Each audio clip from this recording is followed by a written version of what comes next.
Hi all, I am Gaurav. Welcome to Introduction to Scala. I'm starting this series with an intent of sharing my Scala knowledge. Today we are going to have a look at variables and methods in Scala. So let's get started.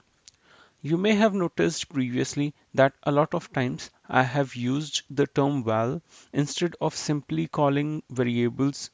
Let's declare hello val once again.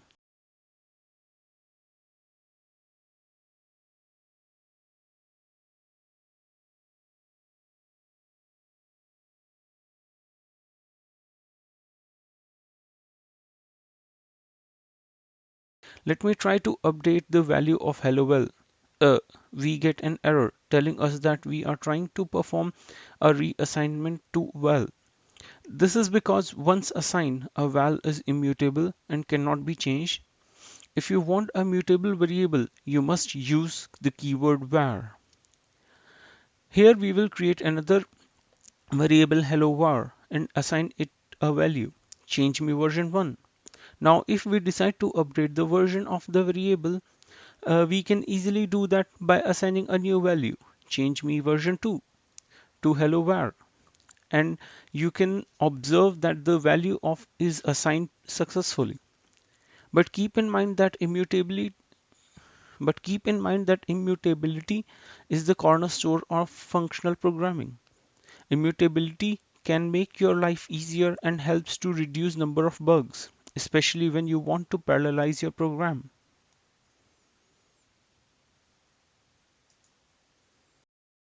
Now that we have a better understanding of variable syntax, let's move on to creating a method in Scala. This is a simple method that will add two integers. We can create a method in Scala by using def keyword, followed by the method name, then the list of input parameters in parentheses, separated by comma, then a colon, and the return type. You can omit return type if you wish it to be inferred by Scala. Finally, you put an equals, which is followed by the method logic. If your code is a simple expression, as we have done here, then you can omit the brackets. Otherwise your logic will need to be wrapped around in curly braces. If you have noticed, we never explicitly return a value. In Scala, all code is expression based, which means that nearly every construction yields a value. So the last item in your code evaluation automatically becomes the return value. In this method, the return type is an integer. Well, there are scenarios when you don't want to return anything from the method. Then you specify the return type as unit. As an example, let's define a method print me. The method will take string and print it on the screen. You can observe that the return type is unit. Another thing to notice here is that if you are not expecting any input, then you can omit curly braces as well in your method definition. Calling a method in Scala is similar to any other programming language. You can call a method by its name followed by the parameter. Let us try to call our initial add method with parameters 2 and 3, and you can see the result as 5. If there are no input parameters for the method, then you can only specify the name of the method. For example, let us call printme method, and you can observe the output of Scala is good. So this covers the basics of creating vals and methods in Scala.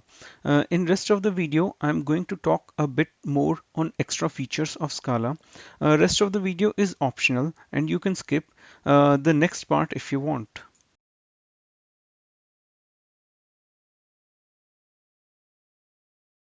Scala has some handy features that can help your development. Let us define a new method to calculate savings with input parameter as salary and spending. Scala gives you the flexibility of calling a method with named parameter. So suppose if you forget if you have defined salary first or the spending first, this is not a problem. You can always call your methods with name parameters. So let us see this in action. Let me call calculate saving by specifying salary and spending. So first I will call with the value of salary as 2000 and spending as 1600. You can notice that I have first specified salary and then spending. Now let's do the other way. Let me call calculate savings by specifying spending first and then the salary. And in both the cases, you can observe that the result is same. Now let us suppose that we are getting our salary weekly. So salary is almost constant, whereas expenditure changes every week. You don't want to pass the salary every week until it changes. The salary can, however, change because of any reason, say because of overtime, but that is not frequent. So Scala gives you a flexibility of defining default values. Let us redefine our calculate savings method with default value of salary as 2000. Let's calculate the savings again by only providing expenditure. Uh, and Repel will print out the result. The savings are again 400. Now this week we have got the overtime and the salary of this week is 2200. Um, so let us calculate our new savings with revised salary and you can see the savings for this week has increased to 600. So that's all about val and methods in Scala. Hope you are enjoying Scala. We'll try to explore a bit more Scala next time.